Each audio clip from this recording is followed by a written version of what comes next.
Good afternoon, everyone. Thank you guys for attending today's podcast. Today, I am going to be talking about business and how not to do things. It's good to be here. If my energy seems a little low, I'm in an all-black attire right now. I had the privilege of speaking today at my grandmother's funeral. So, if you are a fan of Mama Rosie, you know who Mama Rosie is. If you could share your love with her, your sentiment. My grandma Frances passed away at the age of 95. So last night we had the viewing, and this morning we did the burial. So anyways, thank you guys who've been sharing love in all the texts and sharing love with the Cano family. Today, though, I want to talk about business. We had the privilege of having Mr. Craig on with us last week, and Craig was discussing some big picture leadership stuff. I kind of wanted to break some of that down and talk to you all about some practical knowledge. A lot of individuals who are associated with either myself, Cody Carrasquillo, Align Mortgage, you guys ask a lot of the questions in regards to what makes Align Mortgage so unique. I think in order to understand the uniqueness, we got to break down Align Mortgage. So that's what I want to do with you all today. And if you have questions, Solo, can I count on you to tell me if somebody's got a good question? Yes. Don't read me stupid questions. If somebody's like, hey, man, what's wrong with your hair and stuff, I don't need to answer that. Joel Sparta says much love for the Cano family. Thank you, Mr. Joel Sparta, for your sentiment. So let me give a quick, brief biography for those of you all who have no idea who I am. My name is Chris Cano. I was born in San Antonio, Texas in 1983, 3:30 p.m., right? It's an important number. I'm going to circle back to that. I was born on the southeast side of San Antonio. I remember standing in line with my mom. I told the story during the seminar. It was called WIC. I think it was, what does WIC stand for? Women and Children. Women in Care. Women, anyways. It means that we didn't have a lot of money, and so we got a lot of free things from the government. I was not born in a financially savvy home. My father instilled a lot into us, how to have a relationship with Jesus, how to serve our country, how to have manners, how to say thank you, things like that. But he didn't teach us how to build wealth. He didn't teach us how to buy homes or anything like that. I had to figure out a lot of that stuff the hard way. I joined the United States Navy in 2001 to honor my father and follow in his footsteps. He was a Vietnam sailor. I joined the submarine fleet, and I was a nuclear engineer. Inside of the nuclear engineering world, I was able to understand guidelines and, basically ensure that the nuclear reactor did not blow up.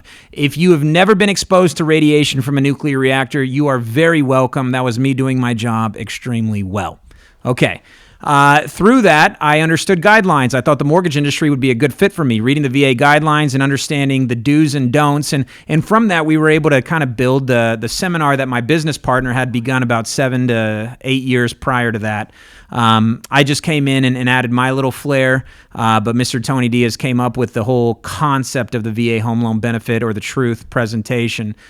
And so I figured if we can take these guidelines and these policies and make it exciting, then maybe we can help other veterans achieve home ownership. Through that, our seminar was maybe 10 to 20 people, and it's grown to about 150 to 200 people per attendant or per brief that we do. And so with that, we've found a lot of success, okay? Nowhere in the Who is Chris Cano did I mention that I took a business class. I took an economics class. None of that happened. We've had some great people in our organization. We have an individual, her name is Ruth Chang. She's a CFO. I have James Smothers. He was a builder. He was a director VP over at another builder. I have Saulo, my media guy, who teaches me every day something new about media. So my education and the things that I want to present today are wisdom. It's from people who have struggled with things along the way. It's not from a professor, and it's not from a textbook. And in my opinion, that is the absolute best way to go about building your company. But the first thing that you got to have, in Espanol, Saul, somebody was telling me the other day, is it nalgas? Wow. Is that courage? How do you say courage in Spanish? Somebody, when I asked the other day, that's what they told me it was. It's not that? How do you say courage?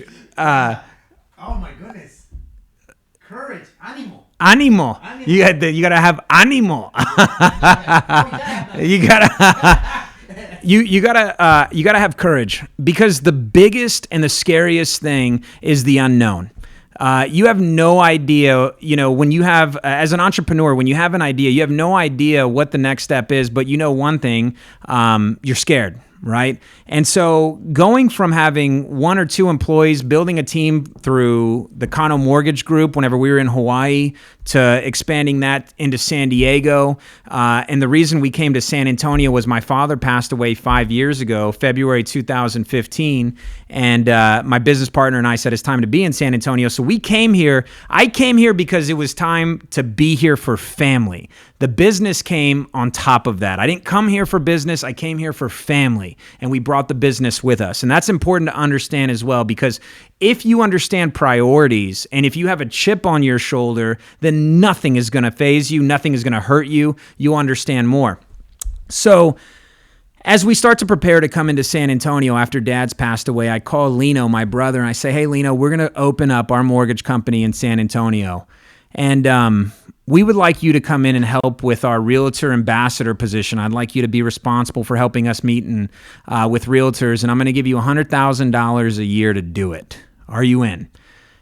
He immediately started crying. And I'm in San Diego in the living room of my apartment at the time. He's in San Antonio, and my business partner and I, we're around the phone right now. We're on speaker, and we're waiting for him to compose himself. And he told me, Chris, about 7 days ago, I had a gun in my mouth, and I was ready to pull the trigger and kill myself. My brother suffers from depression, and he shared this story with a lot of you all before. And he said, you calling me and asking me this is it's heaven sent, right? And so I bring this now really heavy story into play because it's going to go into what I want to talk about in regards to losing $440,000 in a 2-month time frame and why it doesn't faze me, okay? So Lino was actually the first employee. Lino is my brother. He's my older brother by 3 years. I have a tremendous amount of love and respect for him. After that, we talked to my oldest brother, Ronnie. Ronnie was in the hotel business for quite some time, and he's now one of the head operators here at Align Mortgage. This is a family business. Family business. So when people tell me that, Chris, you're taking a lot of things personal. Now, Craig and I had a discussion about this the other day in regards to taking it personal, but I take everything personal. Everything that happens at Align Mortgage, I take it personal. And it might be a lack of leadership on my part, but my family's here. How can I not take it personal? It's personal. It's too late to go back. It's personal.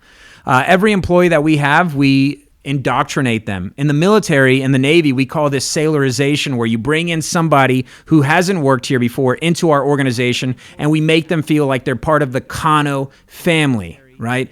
As we lay our grandmother down to rest, we had a priest today. He was talking, and he was sharing what my grandmother's left behind, right? She had 35 grandchildren, 65 great-grandchildren. She said through all of the cooking, through all of the grandma picking you up and holding you tight and hugging you, there was a lot of values and a lot of influence that was inflicted from her time, from her matriarch, right? And I think a lot about that because that's our culture. That's who we are.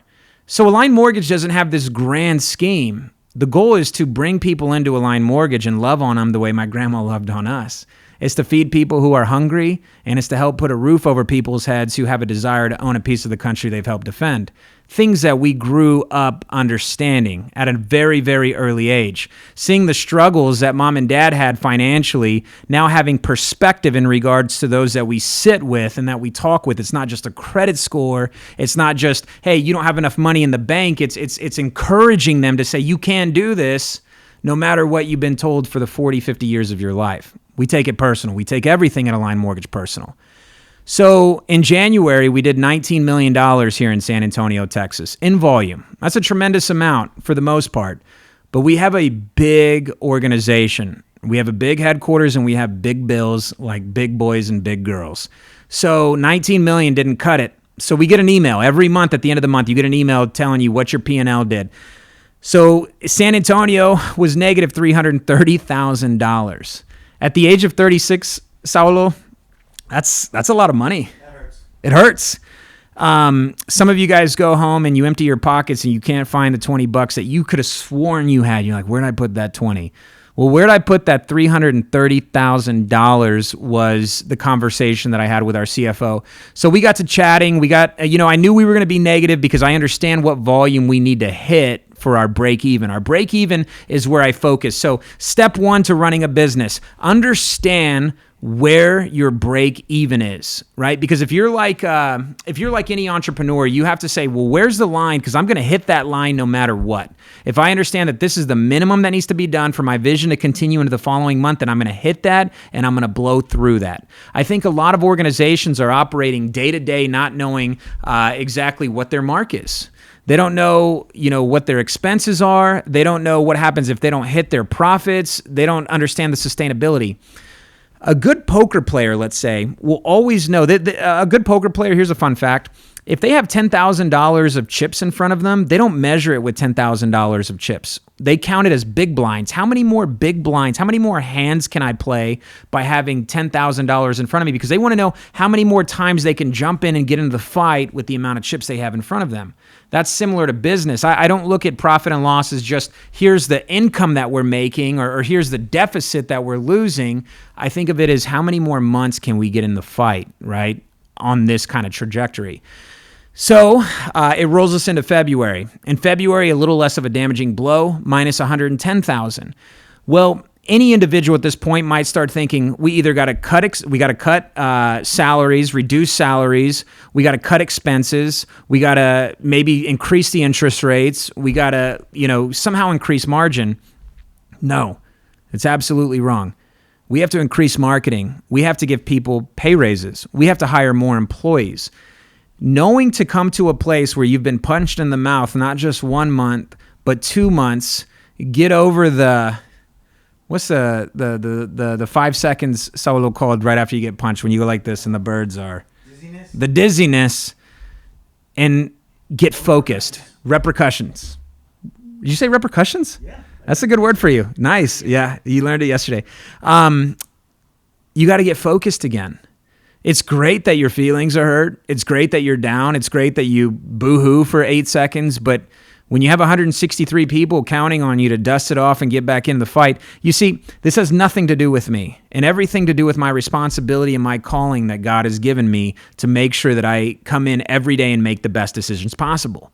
Did we need to have llamas in January? Maybe not. Or maybe we needed to have more llamas. Maybe because I didn't have enough llamas at Mama Rosie's, we didn't have enough veterans coming in close. So everything is perspective. Double down whenever you're already negative. That is a hard concept to teach people. But it goes back to knowing your P and your L, your profit and your loss. How many more months can I have this much of a negative and still be fine? Because if you don't know that, then your reaction is to reduce salaries. Your reaction is to fire people. Your reaction is to increase interest rates. Your reaction is, if you're at another type of organization, is to shut down completely. Well, that's non-negotiable. We're not going to put the impact on our veterans. We're not going to put the impact on the consumers. We're not going to put the impact on the employees. So that goes straight to the leader. Can a leader be okay losing $400,000 to $500,000 in a couple of months? Or scale it down. Are you okay losing $5,000 or $10,000 in a month in what you believe in? Are you okay in taking out a second mortgage on your home? Are you okay downsizing that cool whip you think you got? Or is your sweetheart going to be okay with you guys maybe scaling back on all the fun activities that you have planned? How much do you believe in what you're called to do, right?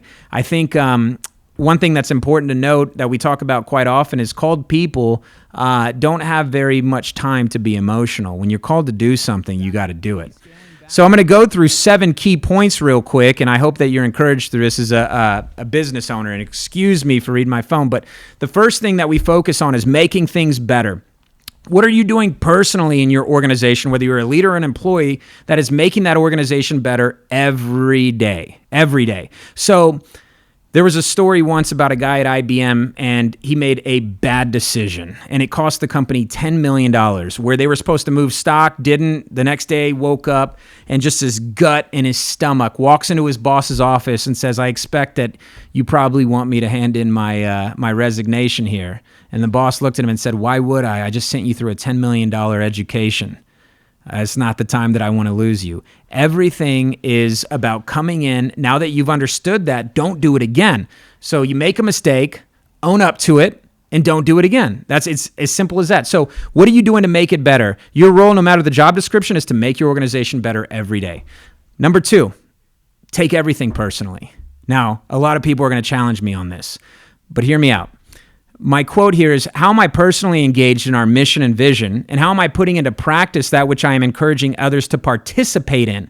We can't ask people to do that which we are unwilling to do. We lead, but we're also participants. We're not just aligned leaders, we are aligned employees. We're serving, we're giving, we're growing, we're fundamentally acting in our organizational structure, and we're championed by the team wholeheartedly. Take everything personal. If I want somebody to pick up cigarette butts in the parking lot, I'm going to show them how by doing it myself. Number 3, we work together. Where are we leveraging the talents and skills of those outside of our primary team, right? We're not too proud to ask for help, and we're not too busy to be of help. We will inspect what I expect. So inspecting what you expect is paramount. What does your QA look like? What is your quality assurance? How often are you roaming around your staff, your crew, to inspect what you expect? You can't just wait for the report card to come out and start chewing people's faces off. You have to constantly be inspecting what you expect of those that you're building your team with. Number 4, replace yourself. Who am I empowering today? It's not just about getting the job done. It's about involving as many people as you can. If you replace yourself, you'll always have a place. If you replace yourself, you'll always have a place. People don't understand that. But when people tell me, Chris, you can't lose me, you'll never be able to replace me, I said, if you're not replaceable, you're not promotable. If you're not replaceable, you're not, congratulations. If I can't replace you, you're stuck there. Enjoy, right? We might as well get your tombstone ready right now. Number 5, stay fit. How am I taking care of myself spiritually, physically, relationally, financially, and emotionally? We take responsibility for our own health. No excuses. Nobody owes us anything. Jesus gave us everything. Our personal lives come back to work with us. Your marriage, your body, your frustrations, they come to work with you. You can make a personal decision that negatively impacts the organization and your coworkers because our attitude is not dictated by the weather. We carry our own weather. Every day, how you come into work, your attitude. Are you in a high positive, high negative, low negative? Being aware of where your energy quadrant is because your attitude is infectious. Nobody wants to work next to people who don't have a positive attitude, so you got to stay healthy up here primarily, in your heart and in your body, right? Remaining flexible is number 6. How do you manage the tension triggered by new ideas, innovation, and change? God gives you the what before he gives you the how. Isn't that interesting? God gives us the what before he gives us the how. We are not intimidated by a big vision. We run towards God's dreams and we put our faith in action. Everyone is up for change until something changes. Everybody loves talking about change right to the point where something changes. And then it's a little uncomfortable, right?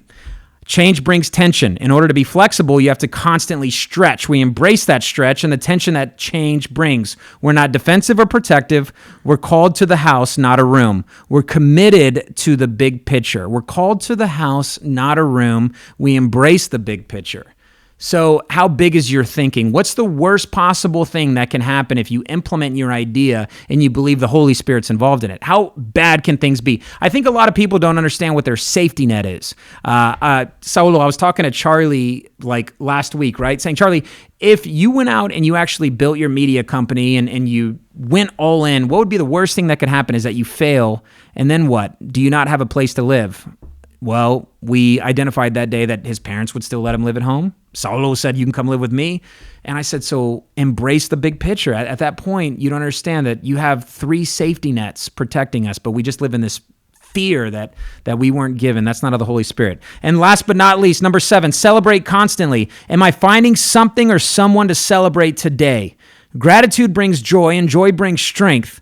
We make it an organizational focus to celebrate the journey every step of the way. We don't take ourselves too seriously. We are committed to learn to laugh and have a sense of humor. We celebrate others' success, and we like to party with a purpose at Align Mortgage. Party with a purpose. We're not just blindly celebrating, not knowing what is happening around us. We're good stewards with what we've been called to do, and we celebrate our results. I think as a leader, you have to understand that training comes best through celebration, not reprimanding. You can take 2 scenarios and 1, get mad at the person who does it wrong, or 2, celebrate the person who does it right, and watch which 2 directions your organizational structure will grow through those 2 things. Celebrate those who are doing it right, and do your best to minimize reprimanding those that are doing it wrong. Now, you might be thinking, Chris, didn't that way leads you to negative $440,000 over the last 2 months. Everything is perspective. The fact that we didn't lose $1 million makes me extremely happy. The fact that I have a CFO that is able to revise a pro forma and get a new P&L out and say, here's how we're going to go forward by investing more dollars into marketing, by hiring 10 more employees. We need more help in processing. We need to get more underwriters locally. We need to be able to bring in more loan officer assistants. I say, let's make it rain. The good book says that we will be blessed with blessings we can't contain. And right now in this market, we are being blessed with blessings we cannot contain. We may not always be able to contain God's blessings, but we need to be good stewards with them. And that's what I'm encouraging you all to do today. First things first, we weren't given a spirit of fear. So don't be scared. If God's called you to do something, put it into action, right? And I hope those 7 steps helped you out today. Thank you guys for tuning in. Again, thank you for all the prayers and good wishes for myself, my grandma, Francis Fonseca. Keep Mama Rosie in your prayers, and we'll see you guys next Wednesday. Thanks again for tuning in.